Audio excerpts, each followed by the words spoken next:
പിന്തുണയില്ലാത്ത, സപ്പോർട്ടില്ലാത്ത ഒരു ദാമ്പത്യ ബന്ധത്തിൽ നിൽക്കുമ്പോൾ അങ്ങനെ ഒരു പാർട്ട്ണറാണ് നിങ്ങൾക്കുണ്ടെങ്കിൽ നിങ്ങൾക്ക് വ്യക്തിഗതമായിട്ടുള്ള വിജയം എങ്ങനെ നേടാനാകും എന്നുള്ളതാണ്. ഒരുപക്ഷേ നിങ്ങളുടെ പാർട്ട്ണർ ചിലപ്പോൾ പോസിറ്റീവ് ചിന്താഗതിയുള്ള ആളായിരിക്കാം, ചിലപ്പോൾ നെഗറ്റീവ് ചിന്താഗതിയുള്ള ആളായിരിക്കാം.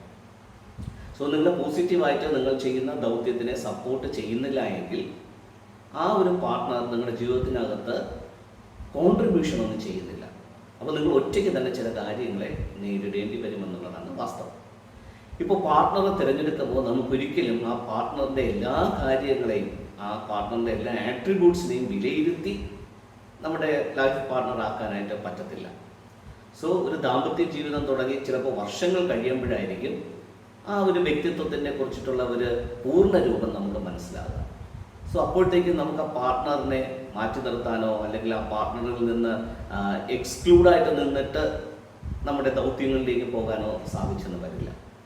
അപ്പോൾ വേണ്ടത് എന്താണെന്ന് വെച്ച് കഴിഞ്ഞാൽ പ്രകൃതിയിലെ ചില റൂളുകൾ നമ്മളൊന്ന് മനസ്സിലാക്കണം. അത് സസ്യങ്ങളാണെങ്കിലും മൃഗങ്ങളാണെങ്കിലും ആ ജന്തുജാലങ്ങളുടെ ലൈഫിനകത്തുള്ള ചില റൂൾസ് മനസ്സിലാക്കി കഴിഞ്ഞാൽ ഈ ഒരു കാര്യത്തെ നമുക്ക് ഈസി ആയിട്ട് തരണം ചെയ്യാനാവും. നമ്മളിപ്പോൾ താമര എന്ന് പറയുന്ന ഒരു ചെടി എടുത്തു കഴിഞ്ഞാൽ, താമര എന്ന് പറയുന്ന ചെടി വളരുന്നത് ഒരു കുളത്തിലോ ഒരു ജലാശയത്തിലോ ആണെങ്കിൽ പോലും അതിൻ്റെ റൂട്ട് എന്ന് പറയുന്നത് അത് വേരൂന്നിയിരിക്കുന്നത് ചെളിയിലാണ്.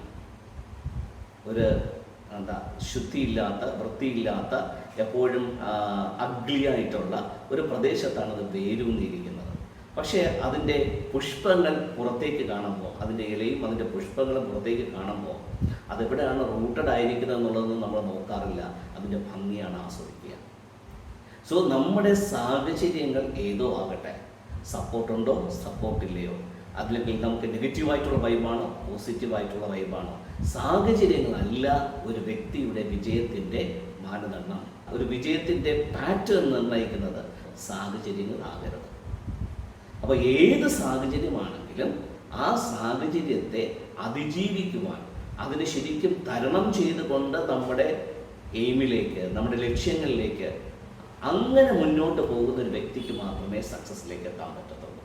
സോ വേണ്ടത് ഒരിക്കലും നെഗറ്റീവായിട്ടുള്ള സാഹചര്യങ്ങളെ നോക്കാതെ, അതിനെ എങ്ങനെ മാറ്റാം എന്ന് നോക്കാതെ, സാഹചര്യങ്ങൾ അങ്ങനെ തന്നെ നിലനിന്നോട്ടെ, അതേതാണെങ്കിലും അങ്ങനെ നിലനിന്നോട്ടെ, ആ സാഹചര്യങ്ങളെ നോക്കാതെ നമുക്കെങ്ങനെ ആ സാഹചര്യത്തെ അതിജീവിച്ച് മുന്നോട്ട് പോകാനാകും എന്നുള്ള കാര്യങ്ങൾ വേണം ശ്രദ്ധ വയ്ക്കാൻ.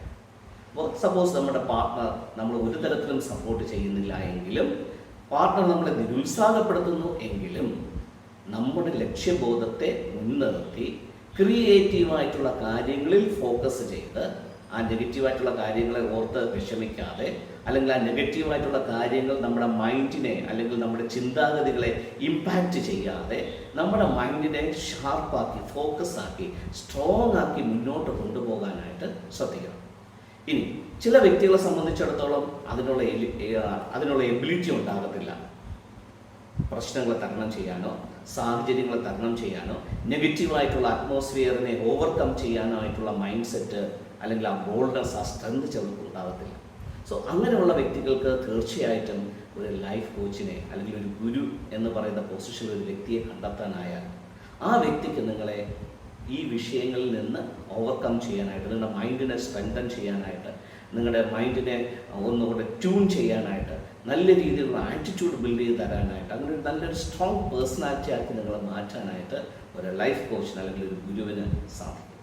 സോ ഇത്തരത്തിൽ ഓൾട്ടർനേറ്റീവായിട്ടുള്ള കാര്യങ്ങളെക്കുറിച്ച് ചിന്തിച്ച് മുന്നോട്ട് പോകുന്ന ഒരു വ്യക്തിക്ക് ഏത് പ്രതികൂല സാഹചര്യങ്ങളിൽ നിന്നും, എന്ത് സപ്പോർട്ടില്ലായ്മയിൽ നിന്നും ജീവിതത്തിൽ സക്സസ്സിലേക്ക് എത്താൻ പറ്റും.